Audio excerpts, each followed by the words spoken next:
Let's have a man who has to face it in a few minutes. Tell us what mud does to this race. Well, it changed the plan on the race. Now with the muddy track, horses are going to come from behind. You're going to wear a lot of goggles, and you have to be heads up what you're going to try to get through, because it's going to be very muddy, very hard to look in front. Angel, you ride a horse, Steady Growth, a Canadian horse you haven't ridden before. Can he handle this kind of a track?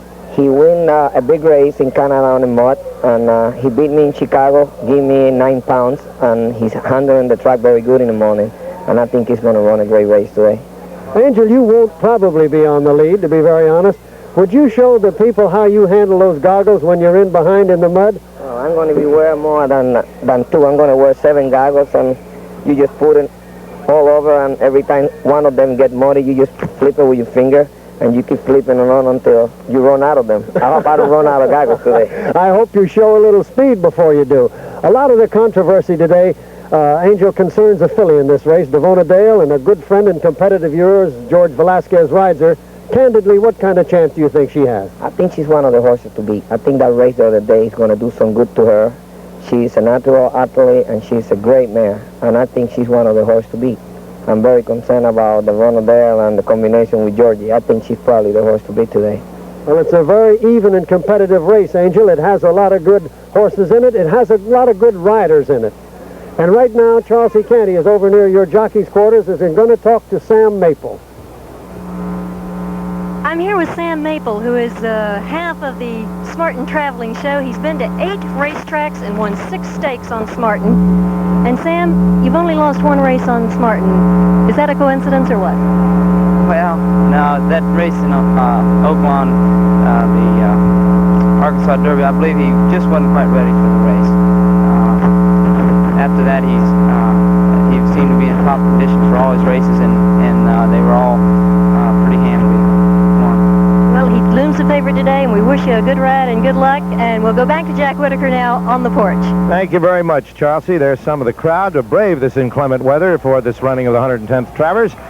Saratoga, as you know, has many marvelous and unique customs. One of the more unsettling of these has to do with favorites and how they fare here. And here to tell us more about that is Jimmy the Greek. Jack, believe me, that's a fallacy about this being the graveyard of champions and things like that. But it all started with a horse aptly named Upset, who upset the great man of war in 1919. And then about 11 years later, a horse by the name of Jim Dandy upset 2 great horses, Which One and Gallant Fox. And of course, since then, everything has been a winner, has been called the Jim Dandy. About 13 years later, Onion beat Secretariat, and that was a tremendous upset. And just last week here, in the air, upset Devona Dale. But let me tell you something about the percentage of favorites that have won here at Saratoga. So far, at this meet, 37% of the favorites have won. And now let me tell you something else. 32 last year. Now anything can happen in a race, and this is what can beat you. A horse called House Pet broke the fence, jumped in, and decided to take a swim. And would you believe it? I bet on him.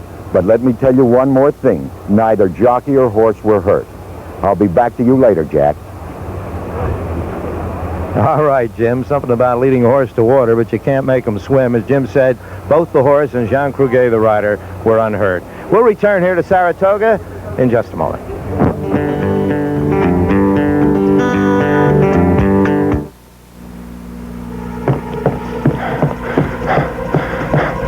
This is force.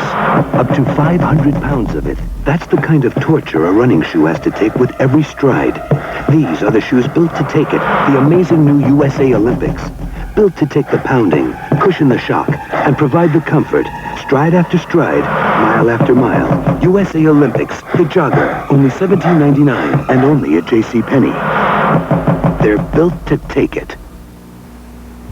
These are the blueprints for an automotive revolution. This is the JCPenney shock absorber. Its unique patented metering pin adjusts the ride automatically while you drive. So you get the control of heavy-duty shocks when the going gets rough, and the ride of original equipment shocks when the road is smooth. And if it ever fails, return it. We'll replace it free, for as long as you own your car. The JCPenney shock absorber. It's the last shock absorber your car will ever need. Selling an insurance policy is one thing, but giving you good service is another. And State Farm agents can do that. Whether it's your life, health, home, or car insurance, the information you need is right at our fingertips. If you have a claim, your agent will get it started for you. Fast, friendly, good neighbor service. That's State Farm. For your life, your health, your home, and your car.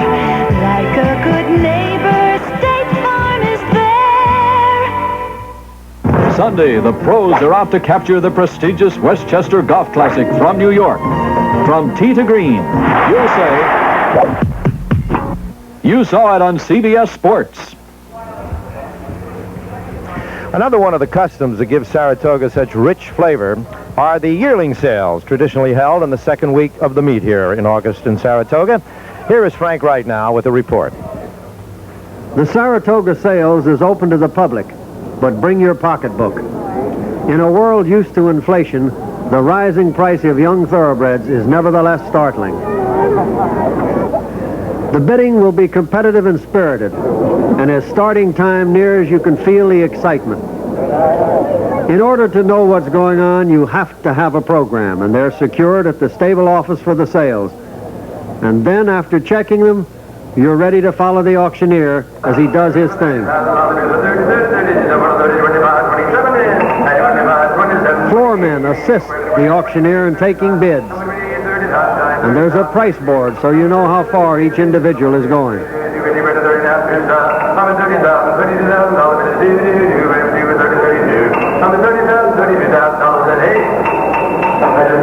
This is Joseph Walker, a professional breeder, has a reason for believing the prices are so high. I think probably the fact that the people are very nervous about where they should put their money. The stock market isn't as safe as it used to be. People are going in for horses, jewelry, furniture, art, tangible things that they can put their hands on and that are transactable. You bid by raising your hand or nodding your head, and in the crowd doing just that is Bill McDonald, a well-known foreign buying agent. You're particularly the individual who bought Alleged, is that correct? That's correct, yes. How much did you give for him, Bill? $175,000. That's as a yearling? No, as a 2-year-old in training. Oh. And what would he be worth now? In the vicinity of $16 million. 50, 75. And because they're worth that much someday, the prices go up and the bidding goes on. This, the high-priced colt of this session, was bought by Charles Whittingham. And here he is, one of the top 10 trainers in the world, California-based, and he bought this colt for patrons and paid a big, big price. That's 625. 35 would do it. That's 650, now 75. That's 650, when you get 75, when you get 60 there, that's 650. Thank you for your help. I'll tell you what, if you don't do it as a favor to us, how about doing it as a favor to you? $650,000, Charlie, is a lot to give for a yearling. You're one of the country's top trainers, and naturally that's a lot of responsibility. Is the trainer usually involved in the selection of a yearling of that kind of price? Yes, always. We look over the yearlings with my group and decide which ones we want, and I pass on them. And, of course, that wasn't a very big price. If you look back what they cost in Kentucky in the last few months, all the yearling sales have been very high, and this is a top-quality colt. They syndicated his brother for, I don't know how much.